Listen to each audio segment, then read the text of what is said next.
Hey everyone, Shawn Clement here, Wisdom in Golf, and from the demand we've had, Matt and I did a nice video on over the top and how to have immediate corrections on that. And all of a sudden we have a lot of you chiming in say, hey, I'm way under the top. And you know, we've seen a trend obviously in that department because you know, for many instructors, it's about the knee-jerk reaction, you know. So instead of saying, hey, where's your attention? Are you trying to hit the ball? Are you making sure you're trying to hit the ball, which would cause you to come over the top? Or are you delivering to a target? So the tendency then, especially, you know, with the advent of the A swing, we've seen a few under the top folks because of that. And that to me is a knee-jerk reaction to improper focus. So number one, I want you to balance your practice between fades and draws. So let's look at the advantages of being able to do both, and you'll see how important this is to balance your golf swing. So when I'm doing a draw, I'm basically aiming in the direction I want the ball to end. I'm playing the ball a slight bit back of center, and I'm getting behind the ball, and I'm going to release to the right edge of that. And we talked about, you know, being able to keep the elbow in front of us when we're performing these tasks. So if I was cutting through a bamboo shoot with a machete here, so you notice everybody, you know, does this properly. You notice how the elbow is staying in front of me. So I'm going to cut through, right? If I'm taking a football, you'll see a nice video of mine, a football drill for golf. If my elbow stays in front of me, I tend to stay in a wonderful posture. And then if I lose my posture, then my elbow comes to the side. So when I lose posture, the club will tend to fall behind me. And there's your under the top, if you will. So that tends to happen to me when I get too aggressive on my draw. So I'm playing the ball back, get behind the ball. I got room for my elbow in front of me, and I'm just going to stay there. So I'm staying right edge of that. So right now it feels like I'm right edge. Still feels like I'm right edge. Whoa, that feels like I'm going way right, and I'm going to drop kick it into the ball. Right edge. That feels like I'm going way left, and I'm going to stick it into the ground. Right edge. So if I can stay right edge of that intermediate point, then I'm not too low, I'm not too high, I'm just right. So right edge, right edge. Right edge. So now I'm starting the ball a little right. It's coming back right on my center line. Oh, well, kick in birdie, I'll take that. So if I do my fade now, I'm going to line up a little left of my target, a little left of that center line, play the ball a hair forward to center, club face a little less closed, and now I got to stay left edge of that.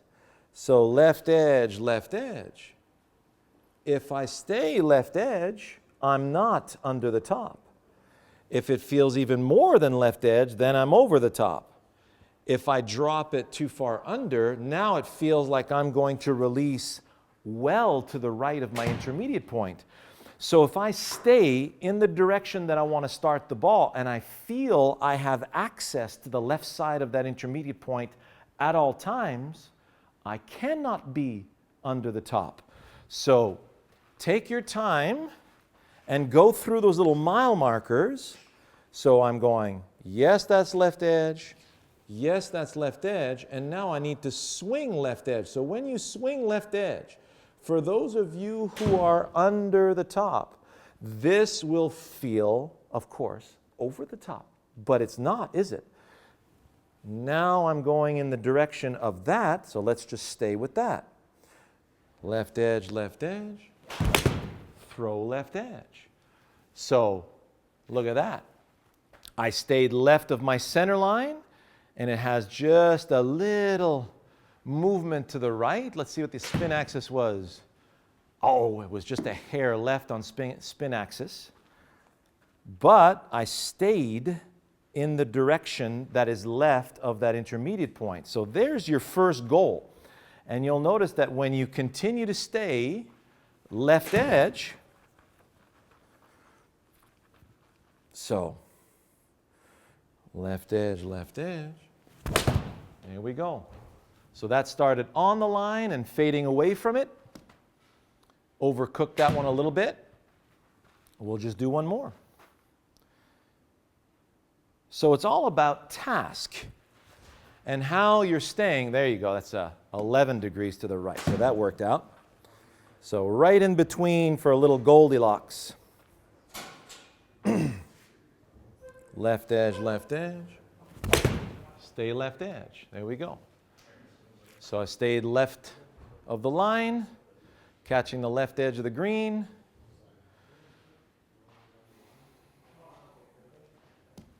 All right, so spin axis was basically straight, so a straight fade.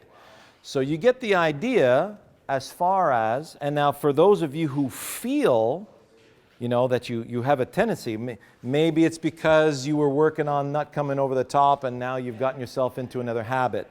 Or you're trying to lift the ball, that's the tendency. So what we want is simply put a task. I'm going left. Aim there, so find a nice alignment that goes with that. Play the ball a hair forward to center. Close the face less, and then just stay. See the blur? You do a couple of practice swings above the ball. That's left. That's left. So I saw the blur of the club stay to the left of that intermediate point, and that'll get you back on track. So when your fades are starting to go well, you come back to the draw and you'll notice your draws will be a lot more streamlined than the big sweeping draws or big hooks that you were accustomed to, or the big pushes. So the last thing I want to mention on that, for those of you who are strong players and have a tendency to overexert yourself. So if you use too much strain and you fire the lower body way too hard, too fast, then you're causing the arms to crash into the upper body. So when I'm firing too hard, see how my arms are collapsing here? That's going to drop the club way behind you, and that initial, overuse of that G-force is going to, throw the club way behind you. And then you're going to get a lot more momentum in that rotational release. That's where you typically get a lot of two-way misses. So it's extremely important that you keep your effort in check. So on a scale of 1 to 10, you want to feel that your swing a 3 out of 10 for effort and a 7 out of 10 in velocity. So I'm going to give myself a little rehearsal here. So that felt very easy to produce, and it had some really nice velocity. So that felt super powerful. I'm going to stay a little more with the right side of that intermediate point. And then quite the jump in power there, Matt. So what was the total distance on that? Let me try one more. So 3 in effort.